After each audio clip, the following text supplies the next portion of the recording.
A beleza dele era uma isca, e eu fui muito burra e caí. Eu costumo dizer que existem histórias que o tempo não apaga. São os relatos que me chegam de todos os cantos desse nosso Brasil. Muitos vêm até a minha fogueira para contar seus causos, nas noites de quarta, mas nem todos podem fazer essa jornada. Por isso, eles me escrevem. Meu nome é Jonas Meia Face, e sou eu o guardião desses sussurros. Hoje, a poeira da estrada me trouxe 4 histórias que merecem ser ouvidas. Se tem coragem de fazer parte da nossa irmandade, se inscreva no canal e deixe seu like. Agora, apague as luzes, coloque o fone de ouvido e venha ouvir os sussurros do sertão. Primeiro relato. Boa noite, seu Jonas. Meu nome é Elara. Eu nasci e me criei numa vila de palafitas a 2 horas de barco de Santarém, no Pará. A minha vida inteira foi ditada pelo rio. Pela maré, pela Piracema e pelas lendas que os mais velhos contam pra gente não como história, mas como aviso. Eu achava que conhecia todos os perigos do rio, mas o perigo mais bonito eu não soube ver. Eu era moça nova, 18 anos, e estava de casamento marcado com o Davi, um rapaz da vila, um homem bom e trabalhador. Meu orgulho era o meu anel de noivado de tucum. O nosso único lazer era o forró do flutuante, um barracão de madeira que descia e subia com a maré, ancorado na beira do rio. A luz era de gambiarra. O cheiro era de suor, de cachaça e do peixe frito que saía da cozinha. O rio escuro lá fora era como uma parede negra, e o som do brega abafava o barulho da mata. Foi lá que eu ouvi pela primeira vez. Ele não era do nosso povo. Em um lugar onde todo mundo usava chinelo e camisa de time, ele se destacava como uma garça branca no meio dos urubus. Era alto, pálido, e usava um terno de linho branco, impecavelmente limpo, que não fazia sentido naquela umidade. E o chapéu, um chapéu de palha Panamá que ele não tirava por nada. Ele tinha um cheiro estranho. Não era cheiro de homem. Era um cheiro bom, cheiro de rio, de chuva e de maresia. Ele me olhou, atravessou o salão e me ofereceu uma bebida. A voz dele era mansa, hipnótica. Eu sorri, sem graça, e levantei minha mão esquerda. Sou noiva, moço. Agradeço, mas não posso. Ele olhou para o Davi, que estava na outra ponta do flutuante, e depois para mim. E deu um sorriso que não chegou nos olhos. Eram olhos muito pretos, muito úmidos. A correnteza sempre acha o seu caminho, morena, ele disse e sumiu na multidão. 2 semanas depois, eu estava lá de novo. Davi tinha ido jogar uma partida de sinuca. O homem de branco apareceu na minha frente como se brotasse do assoalho. Senti sua falta, ele disse. Dessa vez ele não foi sutil. Ele segurou meu braço. A pele dele era fria, escorregadia. Seu noivo não precisa saber. O que a noite leva, o rio guarda. O cheiro dele, que antes era bom, agora era forte demais. Um cheiro de peixe cru. Eu me arrepiei. Puxei meu braço com força e saí correndo para perto do Davi. O 3º sábado foi o da minha desgraça. O flutuante estava abafado, uma mufa de calor humano. Eu disse ao Davi que ia lá fora, na passarela que ligava ao barco à margem, tomar um ar. Ele estava lá, parado na escuridão da beira do rio, onde as luzes coloridas da festa nos chegavam. A silhueta branca dele parecia brilhar no escuro. Última chance, Elara. A voz dele veio, ainda mansa, mas sem nenhuma bondade. Venha por bem. Me deixe em paz, eu gritei, já com medo. Eu sou noiva, eu amo o Davi. O silêncio que se seguiu foi terrível. Eu vi o sorriso dele na penumbra. Teimosa, ele disse. Num movimento rápido, ele me agarrou. O cheiro de peixe e lodo me inundou, quase me fez vomitar. E na luta, o chapéu dele caiu. Jonas, eu não sei descrever o meu horror. No topo da cabeça dele, onde deveria ter cabelo, havia um buraco fundo, um espiráculo. Ele não me deu tempo de gritar. Me empurrou com uma força que não era humana. A água preta do rio me engoliu. O choque do frio foi imediato. Tentei subir, mas algo se enrolou no meu tornozelo. Algo grande, forte como um touro e com a pele lisa e borrachuda de um boto. E começou a me puxar. Eu me debatia, engolindo água, vendo as luzes do flutuante ficarem pequenas lá em cima. Ele não queria me seduzir, ele queria me levar. Quando o ar já estava acabando, uma luz forte de lanterna cortou a água. Vi a sombra de um barco pequeno, uma rabeta, e um gancho de ferro agarrou meu vestido e me inçou para a superfície. Caí no fundo do barquinho, cuspindo água nos braços de seu Jaci, o pescador mais velho da vila. Eu estava histérica, apontando para a água. O homem, o boto, ele tentou. Seu Jaci não estava surpreso. Ele estava furioso. Ele pegou seu facão, bateu na lateral do barco e gritou para o rio escuro: "Mãe d'água, o que é teu tá guardado, mas essa aqui não é da tua conta. Ela é batizada." Ele me levou para a margem, tremendo. Eu chorava de alívio. Acabou seu Jaci. Eu recusei ele. Ele não me pegou. O velho acendeu seu cigarro de palha com as mãos trêmulas. Ele me olhou com uma pena que me gelou mais que a água do rio. "Minha filha, tu é burra. Nascida e criada no rio e não viu os sinais. O cheiro de peixe, o terno branco que não suja, o chapéu que não sai da cabeça. Aquilo não é homem, é encantado." Mas eu recusei ele. Eu disse não. "Pois é, e esse é o teu problema. O encantado não é um rapaz que aceita um não. Ele não queria só uma noite contigo. Ele te escolheu para ser a mulher dele, para levar para o fundo, para a cidade encantada dele. E agora que você recusou 3 vezes, agora que você viu a forma dele, agora ele vem te buscar na marra." O alívio que eu senti se transformou num tipo de terror que não tem nome. Eu voltei pro Davi, mas eu não sou mais dele. Eu não consigo mais chegar perto da beira do rio. Não consigo mais tomar banho na água que sempre foi minha casa. Porque eu sei que ele tá lá. O boto, o meu noivo do fundo.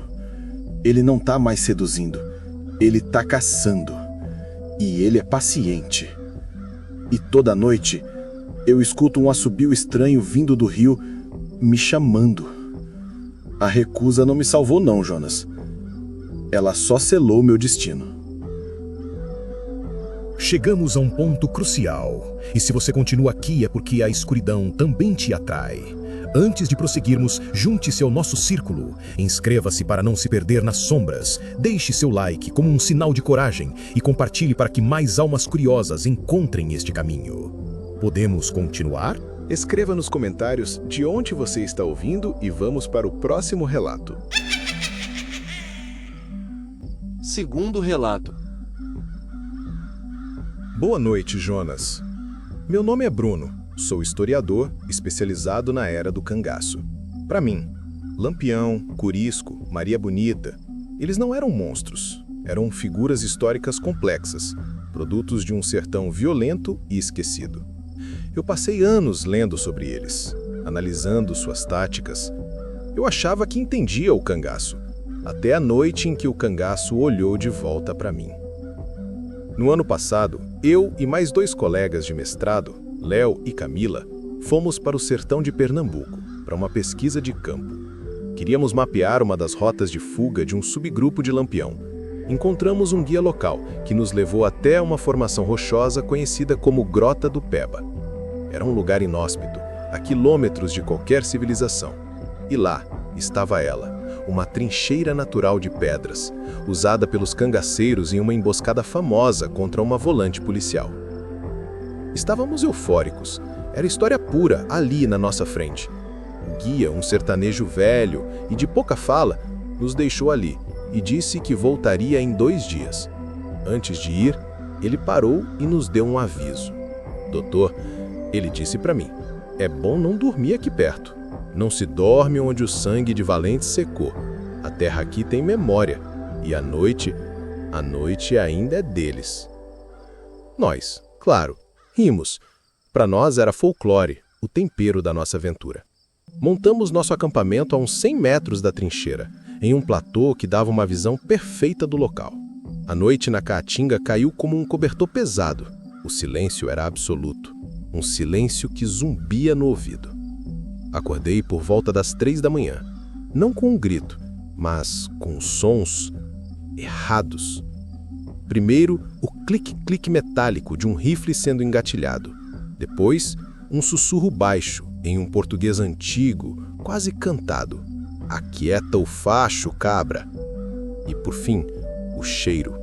Um cheiro forte de pólvora, de couro curtido, de suor e de fumo de rolo que veio com o vento seco da madrugada. Acordei Léo e Camila com a mão na boca deles. Fiz sinal de silêncio. Os sons continuavam, vindos da trincheira. Com o coração batendo na garganta, rastejei até a borda do nosso platô e olhei para baixo, para a grota iluminada apenas por uma lua pálida. A trincheira não estava vazia. Havia uns 15 homens lá dentro. Figuras pálidas, translúcidas, que a luz da lua atravessava. Eles usavam os chapéus de couro em forma de meia-lua, cartucheiras cruzadas no peito, punhais na cintura. Eram eles.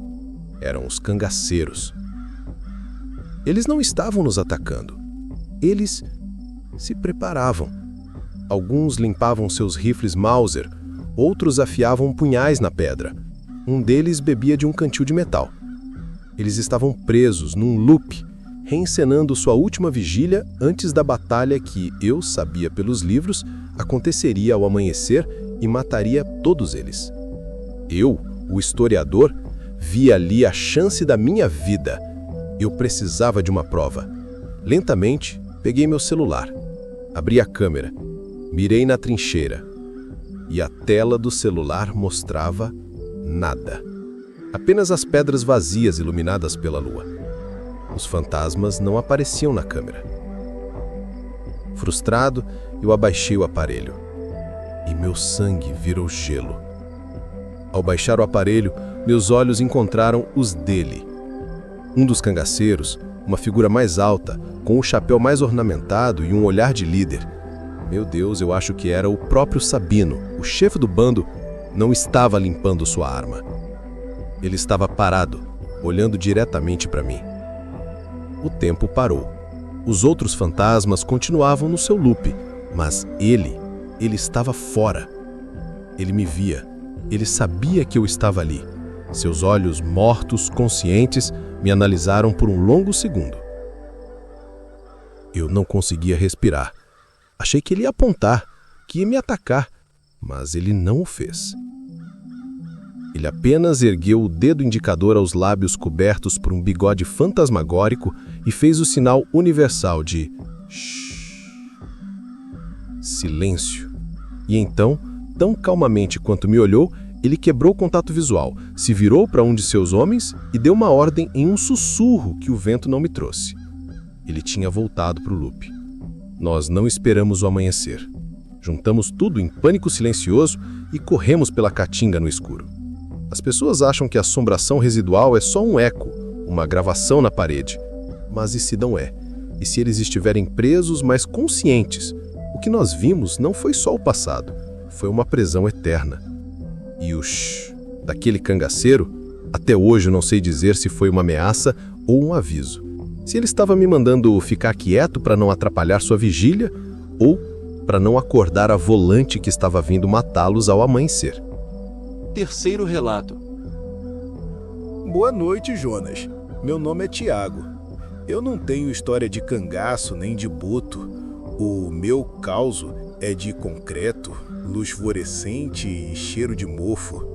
Aconteceu no meu antigo emprego como vigia noturno em um prédio comercial no centro de Belém, no Pará.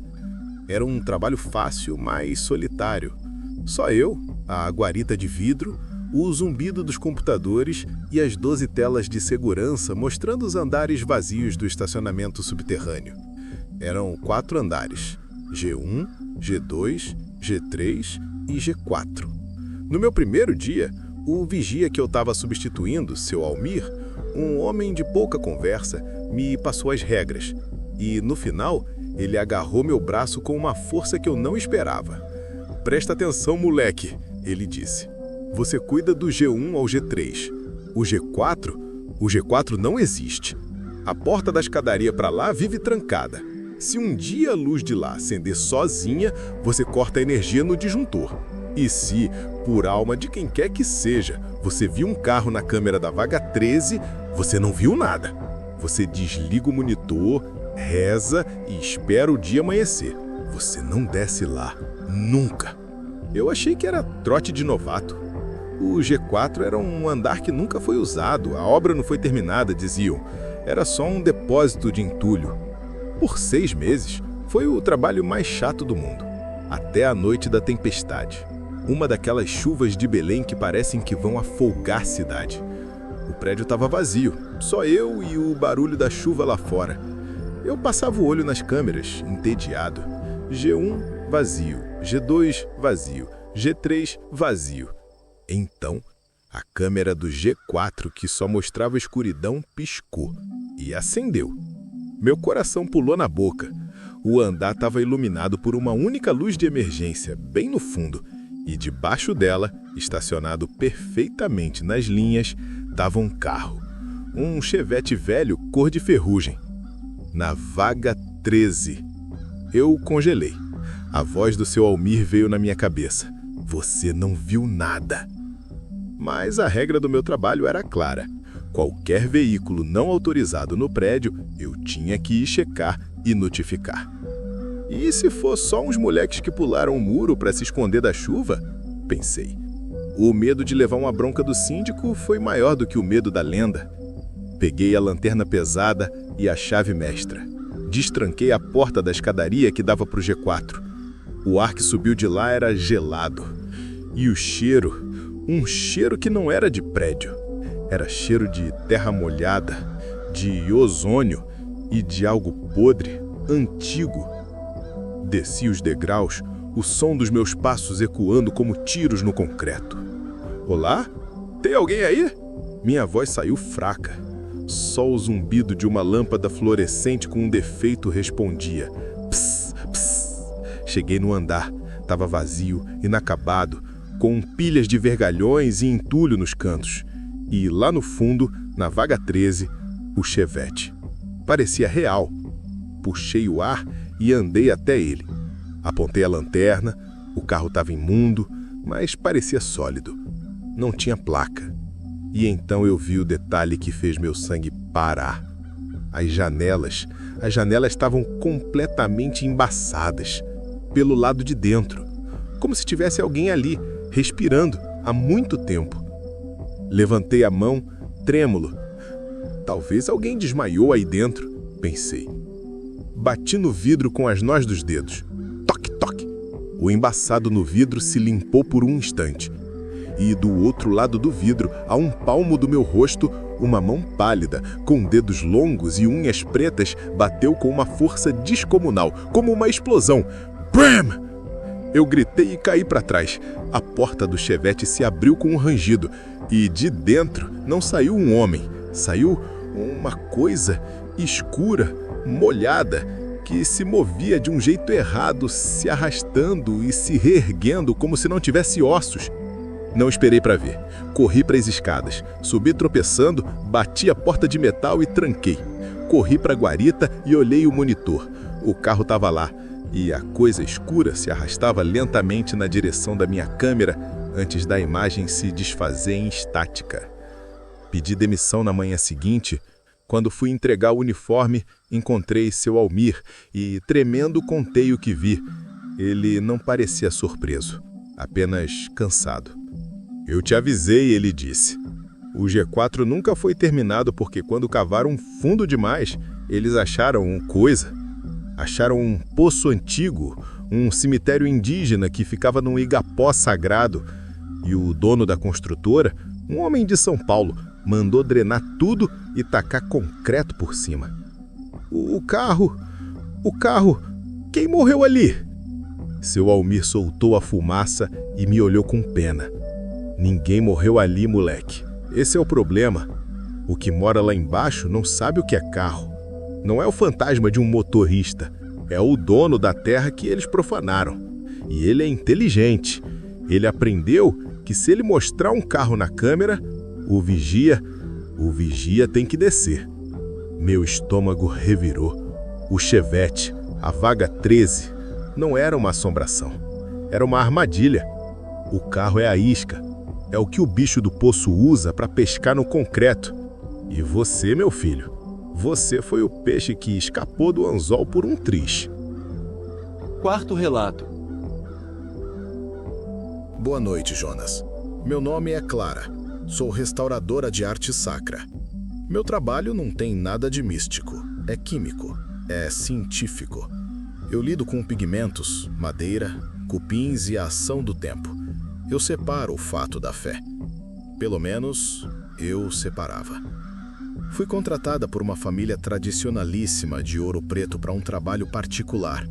Eles tinham uma peça rara, uma Santa Rita em tamanho real, do século XVIII, que estava no casarão da família desde que foi feita.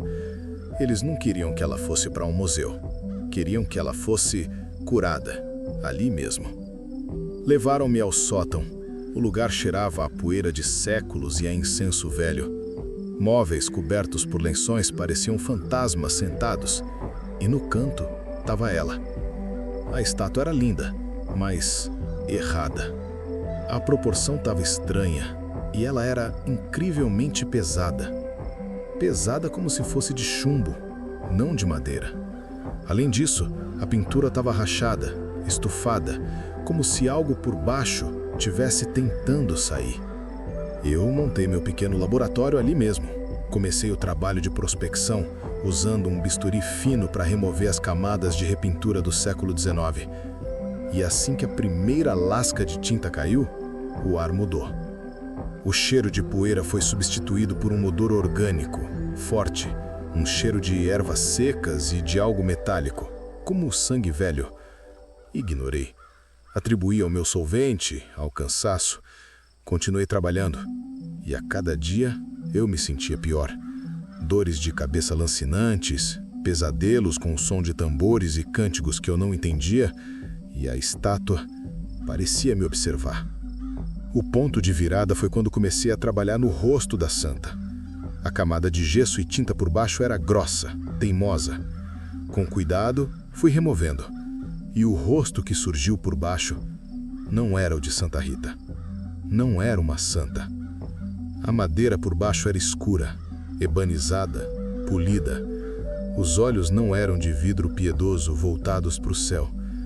Eram de obsidiana pura, pretos, frios, olhando diretamente para mim. E a boca, sob a pintura serena da santa, estava escancarada, revelando dentes afiados, entalhados na madeira, como os de um animal. Meu primeiro pensamento foi uma santa do Paoco, a lenda clássica de Ouro Preto usada para contrabandear ouro. Mas o peso estava errado, e ela não era oca. Desesperada por respostas, fui aos arquivos da cidade e pesquisei o diário do patriarca da família, o dono do engenho que mandou vir a estátua da África no século XVIII. E o que eu li gelou a minha alma. Não era para ouro. A estátua era um goma, um ídolo de feitiçaria africana disfarçado de santa por um escravo que era um poderoso feiticeiro, como um ato de vingança contra o senhor. Um cavalo de Troia espiritual. O diário descrevia como após a chegada da santa, a família começou a definhar. A esposa do barão adoeceu, a fortuna mingou. A estátua estava viva, se alimentando da vitalidade da casa. O diário terminava com uma entrada frenética. O barão, desesperado, chamou um padre da Inquisição. Eles não conseguiram destruir o ídolo, então eles o selaram. Fizeram um ritual de exorcismo, cobriram a figura pagã com gesso bento e, por cima, pintaram a imagem de Santa Rita, a santa das causas impossíveis. A tinta e o gesso não eram arte, eram uma jaula. E eu com a minha ciência, meus solventes químicos, meus bisturis de precisão, eu estava quebrando o selo. A tinta que eu estava removendo era a fechadura. As rachaduras na pintura não eram a ação do tempo, eram a entidade forçando a saída. Meus pesadelos, meu mal-estar, era a maldição vazando pelas frestas que eu estava abrindo. Eu não fui contratada pela família para restaurar uma obra de arte. De alguma forma, A própria entidade, depois de 2 séculos de espera, sussurrou a ideia de restauração na mente da matriarca atual. Eu não era restauradora.